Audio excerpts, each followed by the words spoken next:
I try to sit up, but a strange weight presses on my chest. Two small figures are sleeping peacefully right on top. I blink a few times to clear my blurry waking vision. Silver hair shines brightly under the soft morning light. Tiny cute horns poke out from their adorable little heads. I freeze in pure shock as panic rises in my mortal chest. One of the girls yawns and rubs her big, bright blue eyes. She looks at me with a huge and incredibly joyful smile. Papa is finally awake after sleeping for so very long. The word hits my brain like a heavy steel warhammer. I stare at the little half-dragon girl in total disbelief. The second girl slowly opens her calm and serious eyes. She nods at me with a very strange and adult expression. "Good morning, Father. We have been waiting for you to wake. I am a ruthless hunter who killed dozens of giant beasts. I bathed in the hot blood of the most terrifying monsters. Now, I am suddenly a father to two tiny dragon hybrids." The heavy wooden door creaks open with a loud, sharp noise. A tall and stunning woman walks slowly into the dark room. Aurora, the silver dragon queen, glares at me with coldness. Her silver scales glow faintly on her pale, flawless skin. She crosses her arms and smirks at my very confused face. So the pathetic human finally decided to join the living. Her voice is smooth but drips with pure, arrogant poison. "You stole my freedom with that filthy human blood magic. You made me lose control and forced me into this madness." I sit up slowly and gently move the two girls to the side. I look at my old enemy and try to understand this reality.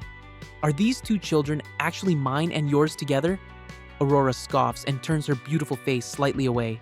"They are my glorious daughters, and you are just a slave. You will serve us and obey my every single strict command." The hyperactive girl jumps on my back and hugs my neck. "My name is Luna, and I am the fastest flyer in the world." The serious girl stays on the bed and crosses her arms. "I am Stella, and I expect you to be a very useful parent." I cannot help but sigh at this totally absurd situation. I went from a legendary warrior to a captive babysitter. A large dragon guard steps heavily into the quiet room. He wears heavy iron armor and carries a massive sharp axe. He looks at me with extreme disgust and pure open hatred. "My queen, why do you let this filthy human touch the airs? I should chop his weak head off and end this huge insult." The guard steps forward and reaches his large, scaly hand. He aims to grab my shoulder and throw me onto the floor. Luna squeaks in fear and hides behind my broad human back. Stella frowns deeply but does not move away from the bed. Aurora just watches silently to see how I will react now. She wants to see me humiliated by her loyal, strong guard. I may be a prisoner, but I am still a master dragon slayer. My body is very weak, but my mind is still sharp as a blade. I take a slow and very deep breath of the cold morning air. I activate the ancient breathing technique of my old order. My heart slows down, and my senses become incredibly sharp. The guard moves his heavy hand toward my right shoulder. I do not even stand up from the very soft and warm bed. I simply raise my left hand and strike his vital nerve. My fingers hit the exact weak point under his thick scales. The giant guard freezes instantly like a solid stone statue. His eyes widen in pure shock and sudden terrifying pain. His heavy iron axe drops loudly onto the cold stone floor. I look up at him with a very calm and completely cold gaze. You should never reach for a man when he holds his child. I push my finger slightly deeper into his paralyzed nerve. The massive dragon warrior groans and falls to his knees. He cannot move a single muscle in his huge, powerful body. I just defeated an elite guard without even leaving the bed. Luna cheers loudly and claps her tiny, cute little hands. Papa is so strong and cool, and he beat the big ugly man. Stella nods slowly with a very tiny hint of a proud smile. Your combat efficiency is quite acceptable for a weak human. Aurora stares at me with wide eyes and an open mouth. She did not expect me to retain my old deadly skills. I smile warmly at my two new daughters and pat their heads. Then, I look directly at the highly arrogant dragon queen. I am bound to you, but I will never be your helpless victim. If I am going to be a father, I will do it on my own terms. The paralyzed guard whimpers softly on the hard stone floor. I release my grip and let him breathe normally once again. He scrambles backward in absolute terror and deep shame. He just got completely humiliated by a newly awake human. The other guards outside the door whisper in clear shock. They realize the legendary slayer is still very dangerous. Aurora quickly recovers her usual cold and royal composure. She glares at me with a mix of deep anger and strange heat. Do not think you have won anything today, you arrogant fool. You will attend the Royal Academy meeting this afternoon. The pureblood nobles will surely tear you into tiny pieces. She turns around and leaves the room with great haste. Her silver tail flicks angrily behind her graceful back. I am left alone with two hyper kids and a very huge problem. The Dragon Society will never accept a human in their ranks. They will try to crush me and take my new daughters away. I look at my rough, scarred hands and sigh very heavily now. I survived the beasts, but now I must face the parents. I will need to use all my old tricks to win this crazy game. Luna pulls my shirt and asks me to build her a wooden toy. Stella demands that I teach her advanced combat strategies. My new life is completely insane, but I will not lose easily. I am Arthur, and I will conquer this huge dragon world. I slowly stand up and stretch my stiff and aching muscles. The wooden floor feels very cold against my bare human feet. I walk over to the large crystal mirror hanging on the wall. My reflection shows a tall man with many deep battle scars. I look exactly the same as I did 2 very long years ago. My dark hair is messy, and my eyes are still sharp and cold. I trace a long scar on my chest from a fiery dragon breath. That beast almost killed me before I finally took its head. Now I am living right in the middle of their royal capital. I turn back to see Luna jumping excitedly on the large bed. She flaps her tiny silver wings and floats slightly upward. Stella watches her sister with a very serious and calm sigh. "You are wasting your energy before the big academy festival." Stella speaks like a tiny general preparing for a huge war. I cannot help but laugh loudly at this bizarre family scene. I walk back to the bed and sit down right between the girls. "Okay, little dragons, tell me about this big festival." Luna lands perfectly on my knee and smiles with huge teeth. It is a massive sports day for all the noble dragon families. All the pureblood parents will be there to show off loudly. Stella crosses her arms and looks at me with intense worry. "They will try to humiliate you in front of everyone. They think humans are totally pathetic and weak bugs." I pat Stella on the head and give her a very confident smile. "Do not worry about me because I am full of deadly surprises.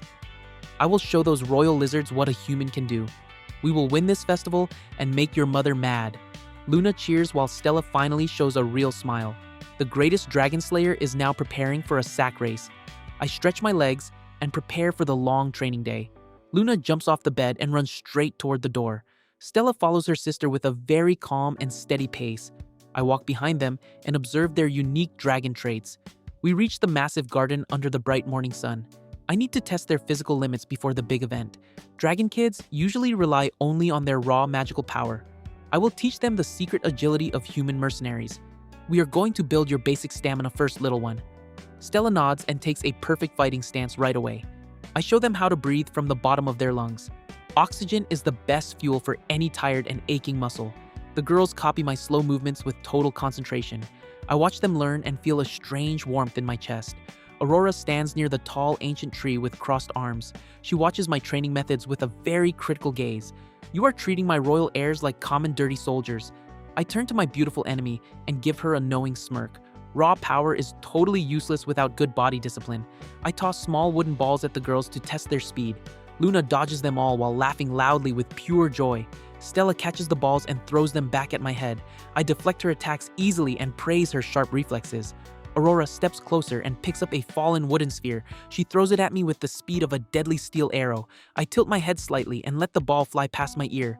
It smashes into a stone wall and shatters into tiny pieces. "You are still holding a very big grudge against me, my queen."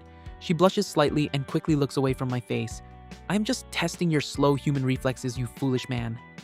I can feel her hidden worry and a tiny spark of affection. She acts tough, but she actually cares about our odd family. The Royal Academy Festival starts in exactly 3 hours. I put on a dark tailored suit that fits my broad shoulders. The girls wear matching athletic outfits with silver trim. Aurora looks absolutely stunning in her dark, elegant gown. We walk out of the palace and enter a huge luxury carriage. The ride to the Elite Dragon Academy is tense and silent. Hundreds of wealthy dragon nobles gather in the courtyard. I step out of the carriage and help my daughters step down. Aurora follows us and attracts all the royal attention now. The nobles bow deeply to their powerful and majestic queen. Disgust and pure anger flash across their arrogant faces. A massive man with red scales on his neck walks up to us. He is Duke Ignis, and he hates me with a burning passion. He looks at me like I am a piece of dirt on his rich shoe. "So, the rumors are true about the queen keeping a human pet." His loud voice echoes across the suddenly quiet courtyard. Aurora narrows her eyes and glares at the arrogant duke. "Watch your dirty tongue when you speak to my royal family." I am honestly surprised that she defended me in public here. Ignis bows mockingly but keeps his cruel eyes fixed on me. "I am just worried about the purity of our great dragon race. A weak human cannot survive the games of our wild festival." I step forward and stand right in front of the massive duke. My calm demeanor makes him frown in deep and obvious anger. I survived hunting your wild cousins for over 15 years. I think I can handle a simple race with some rich old snobs. The surrounding nobles gasp loudly at my extreme disrespect. Ignis growls and tightens his huge fists in pure blind rage. He suddenly swings his heavy arm to push me into the dirt. I do not block his strong attack with my own physical power.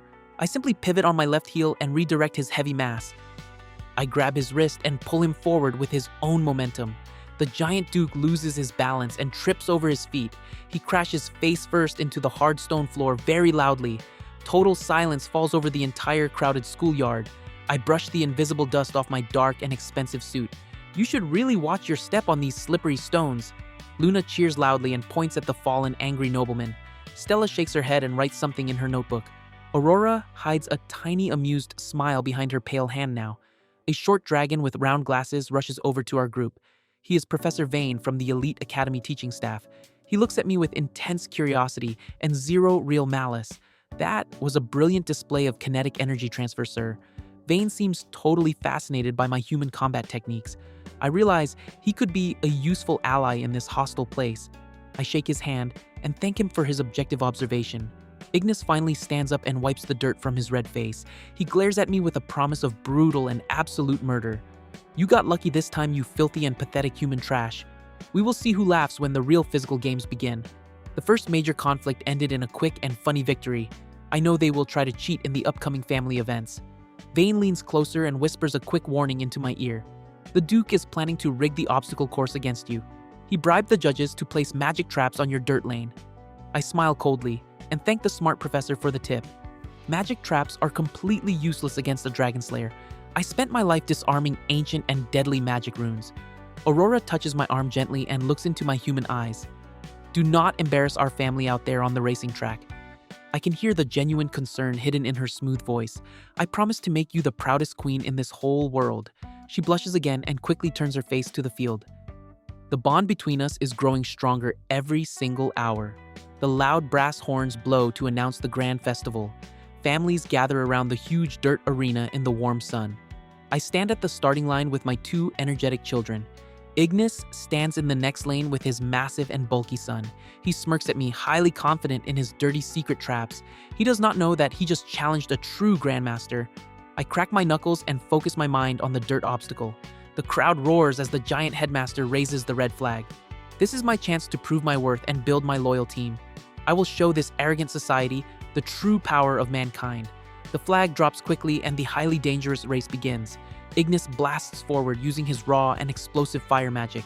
He covers the first 50 meters in a fraction of a second. The crowd cheers wildly for his incredible and brutal speed. I do not panic or rush blindly into the dangerous dirt path. I activate my Slayer breathing and scan the ground carefully. My eyes catch the faint magical shimmer of the hidden runes. I grab Luna and Stella and put them on my broad shoulders. Hold on tight, girls, because Papa is going to jump very high.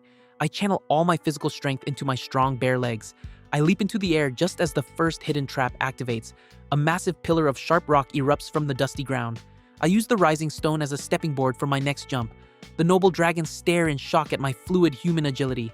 I am bouncing across the deadly traps like a graceful shadow. Ignis looks back and his smug smile vanishes in an instant. He cannot believe a magicless human is keeping up with him. I land softly beside him and give him a very cheerful wave. You are running a bit slow for a mighty pureblood fire duke. He roars in anger and tries to hit me with his massive tail. I duck easily and his tail smashes into his own magic trap. An explosion of thick blue mud covers his entire ugly face. Luna and Stella laugh loudly at his hilarious, deep misery. Even the strict judges cannot hide their small, soft chuckles. I cross the finish line first and put my two daughters down. Aurora stands up from her seat and claps her elegant hands.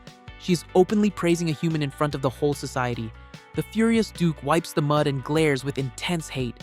This small victory is sweet, but the real war has just begun. The crowd whispers loudly all around us in the hot sun.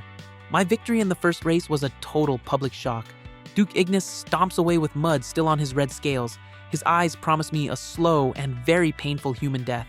I do not care about his empty and predictable threats. I turn to my daughters and give them a very proud smile. You were both very brave during that bumpy obstacle run. Luna jumps into my arms and hugs my neck very tightly. We were the best team, and we flew like a real silver jet. Stella nods, and a small blush appears on her pale cheeks. Your tactical use of the terrain was highly commendable. I laugh and pat her head gently with my scarred hand. Aurora approaches us with a graceful and majestic walk. She looks at me with a new and very unreadable expression. Her usual cold anger is now mixed with a hint of pride. You did not completely disgrace our family name today. That is the closest I will ever get to a real compliment. I just smile and place Luna back down on the soft grass. Professor Vane rushes over with his thick glasses askew. Your application of physics was truly a work of pure art. He shakes my hand with the energy of a very happy child. You must tell me how you calculated the trajectory so fast. I am just a simple soldier who knows how to stay alive. He does not believe me and keeps asking technical questions. The headmaster's loud voice booms from the main stage. The final event will be the traditional family relay race. This is the ultimate test of speed power and dragon unity. The crowd roars with excitement for this main big event. Ignis returns to the field with a clean face and new suit. He glares at me with pure hatred burning in his eyes. His massive son stands beside him like a huge red boulder. The rules are simple and designed for a team of 3. The first leg is a flight through the ancient sky hoops. The second leg is a test of precise magical control. The final leg is a pure sprint across the entire field. I look at my daughters and make a quick strategic plan. Luna, your agility in the air is perfect for the first leg. She beams with pride and flaps her small silver wings. I am the fastest flyer, so I will win this part for sure. Stella, you will handle the magic puzzle in the second leg. Your calm mind is better than any raw and wild power. She nods seriously and starts reviewing magic theory. That leaves the final running leg of the race for me. A low chuckle ripples through the nearby noble families, a human running against a pureblood dragon warrior. This is not a race, it is a public execution for him. Ignis smirks widely, knowing he has the clear advantage. His son cracks his knuckles and stares at me with contempt. I will enjoy crushing your weak human bones into dust. I ignore their taunts and focus on my own body's limits. I am not as strong as a dragon, but I am much smarter. I know secrets of the body that they have long forgotten. Aurora places a gentle hand on my tense right shoulder. Her touch sends a strange jolt of warmth through me. Do not let their foolish pride get into your thick head. Just do your best for our daughters and for our family. Her words are a quiet shield against all of their hate. I nod at her and feel a new surge of determination. The racers line up at the starting line for the big race.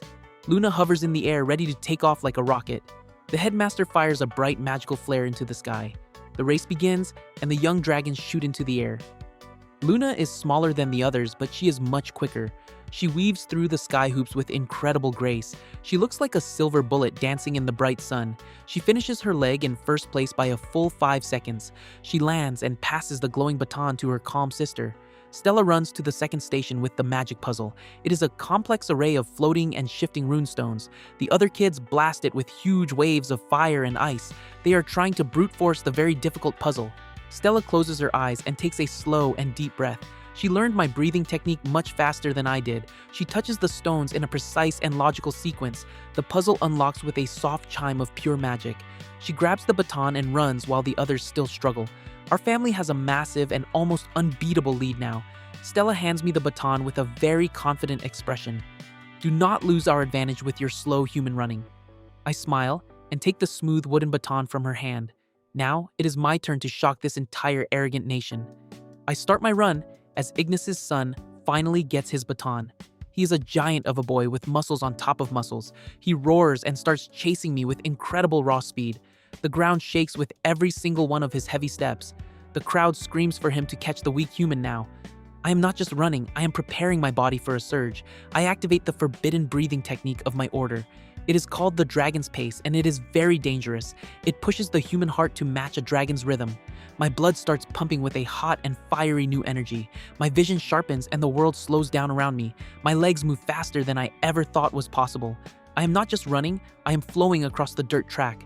The distance between me and the brute is not shrinking. In fact, I am actually pulling even further away from him. The crowd goes completely silent in utter disbelief. A human is outrunning the son of a pureblood fire duke. Ignis screams at his son to run faster and to catch me. The boy roars in frustration and pushes his body too hard. He is getting desperate, and his movements become very sloppy. I can feel his anger and his intent to do me real harm. He lunges forward and sticks his thick leg out to trip me. It is a dirty and pathetic move, born from total shame. My Slayer senses warned me of this attack long ago. I do not sidestep or jump over his clumsy, dirty attempt. I use his outstretched leg as a perfect new springboard. I plant my foot on his ankle and push off with all my might. The move propels me forward with an incredible burst of speed. His own dirty trick has just made me even faster now.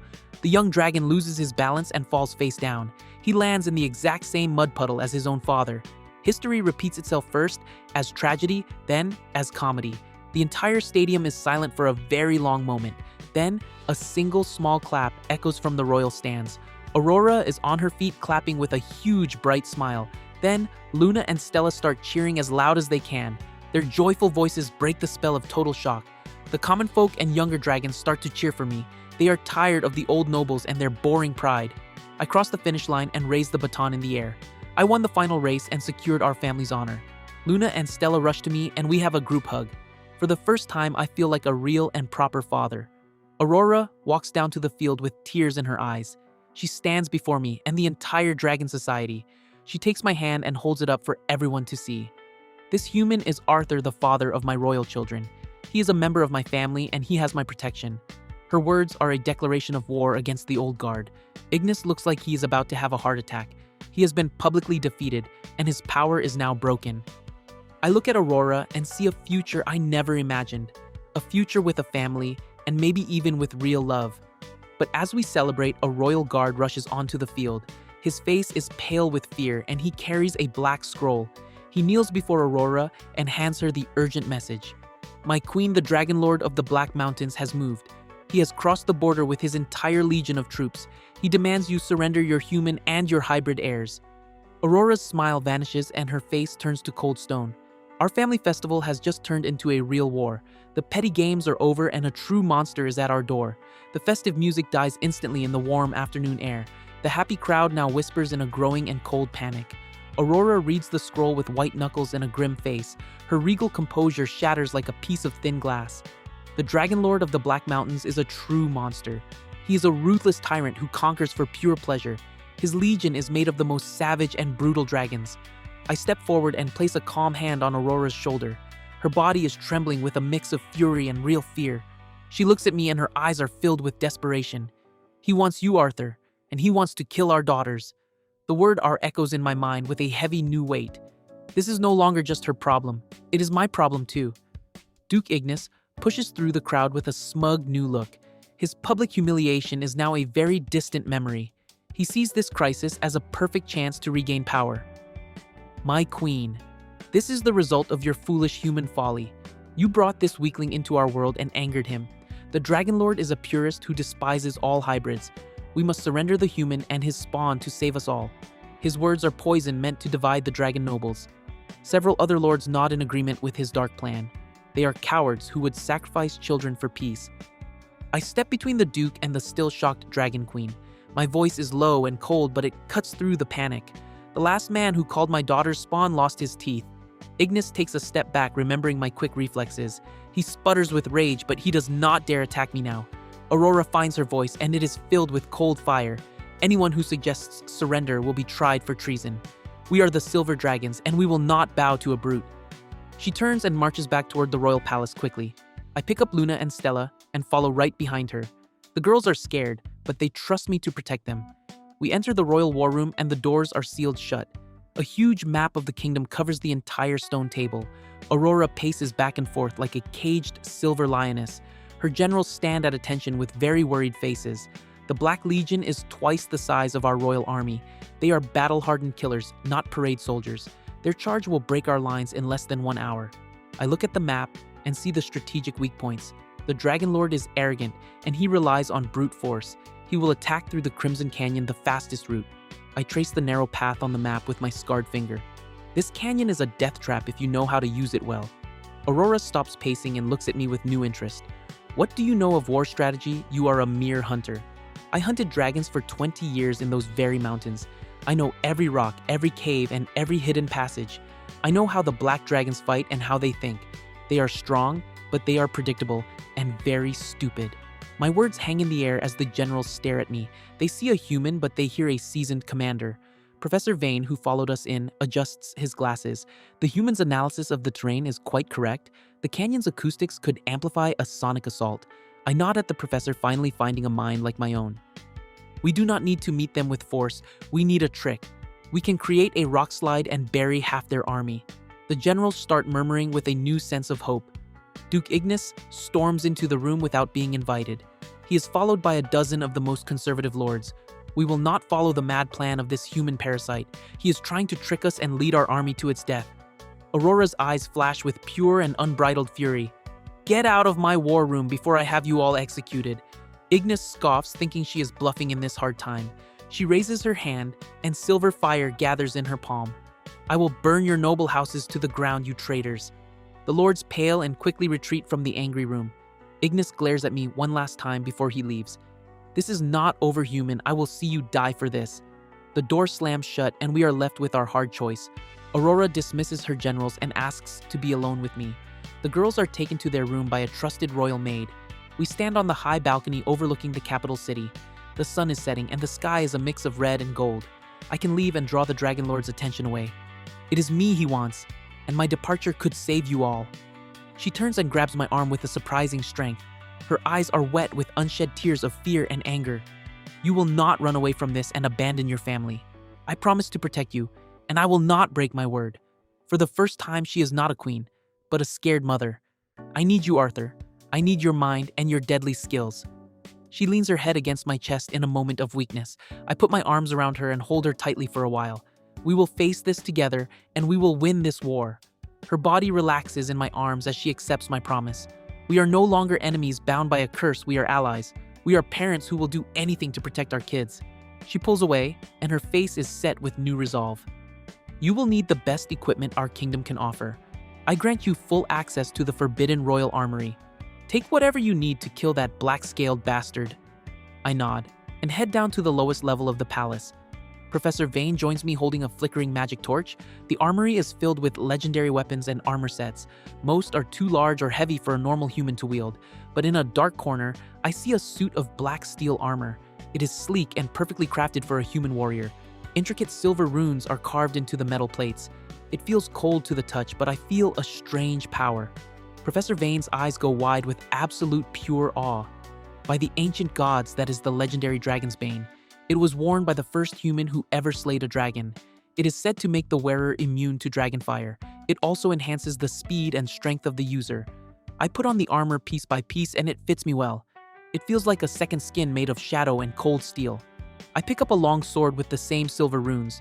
The blade hums with a power that thirsts for dragon blood. I am no longer just Arthur the prisoner and the father. I am once again Arthur the dragon slayer, ready for war. I walk back to the balcony where Aurora is waiting. Luna and Stella run to me and hug my newly armored legs. They are not scared of my dark armor or the sharp sword. They look up at me with complete and total childish faith.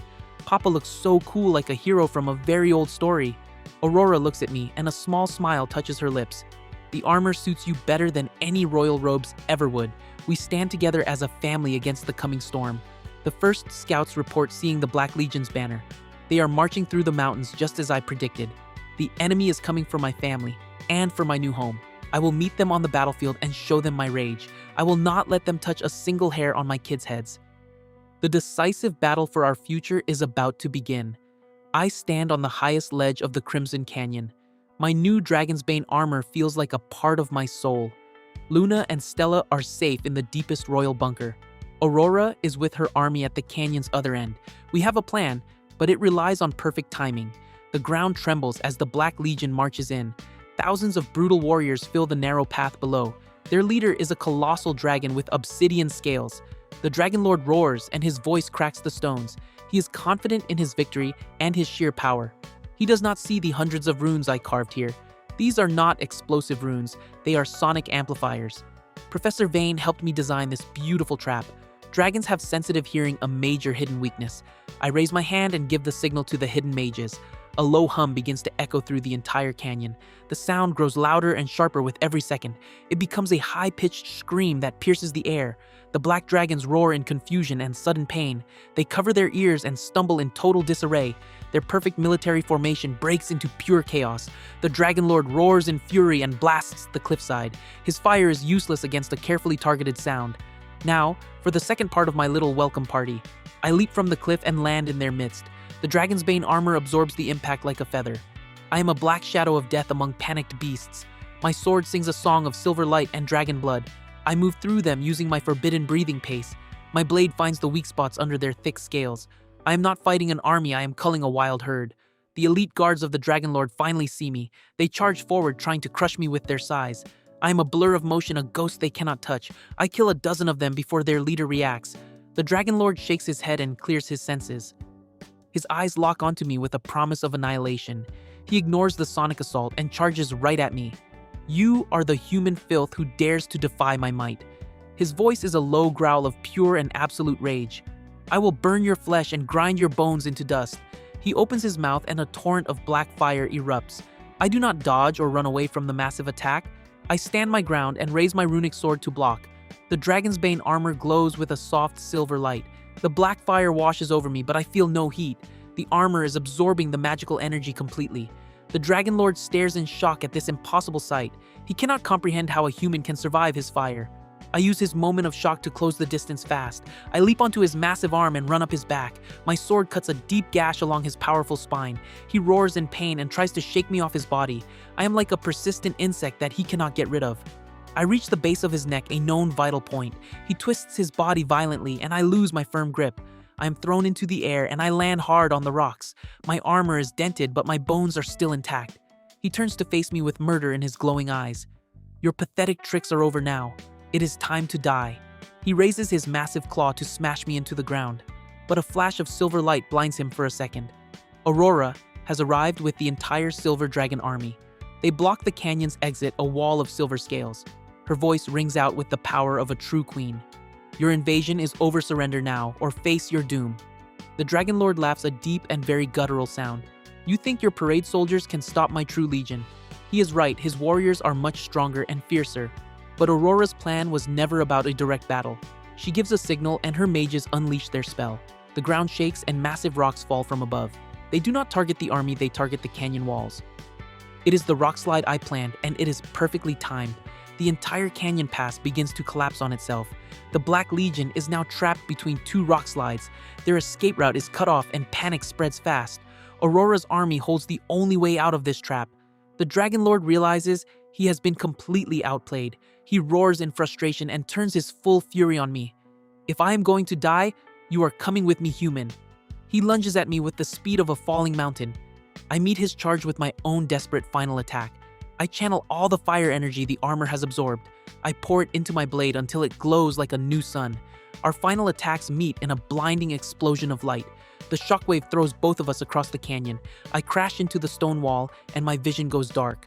When I wake up, the battle is over and the sun is high. The Black Legion has surrendered to Aurora's forces. I see the Dragon Lord chained in the middle of the field. His obsidian scales are broken and his pride is gone. He is on his knees, defeated by a simple human. I stand up slowly, my body aching with a deep pain.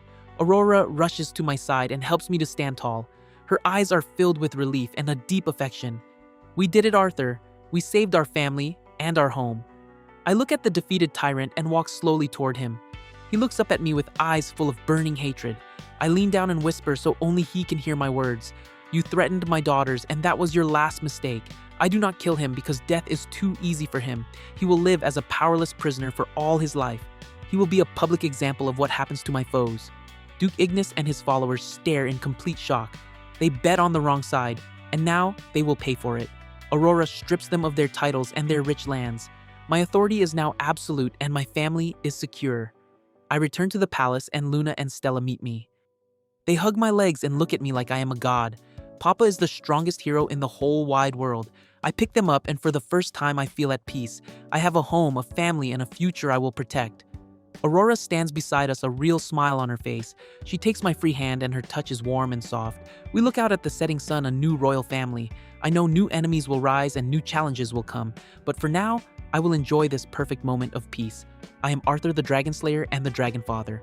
My story is only just beginning in this crazy world. I will build an empire for my children on my own terms. I will build an empire for my children on my own terms. The days after the battle were strangely and deeply quiet. A welcome peace settled over the entire Silver Palace. The Black Dragon Lord was now a trophy in our deepest dungeon. Duke Ignis and his allies were stripped of their high titles. They were now commoners without land or any real power. My name was whispered with a mix of fear and new respect. The human who defeated a dragon army with his own mind. The palace gardens became my new personal training ground. I taught Luna and Stella the basics of human swordplay. They used small wooden swords I carved for them myself. Luna was a whirlwind of energy, a blur of wild attacks. Stella was a calm and precise duelist with perfect form. She analyzed my every move and adapted her own style. Aurora watched us from the balcony with a very soft smile. She no longer saw me as a prisoner or as her old enemy. She saw a father teaching his daughters how to survive. The war was over, but the world was still a dangerous place. Our victory celebration was a quiet family dinner. No grand feasts or loud parties with the dragon nobles. Just the four of us at a table filled with good food. Luna told stories of the battle she imagined in her head. Stella corrected her sister with precise military facts.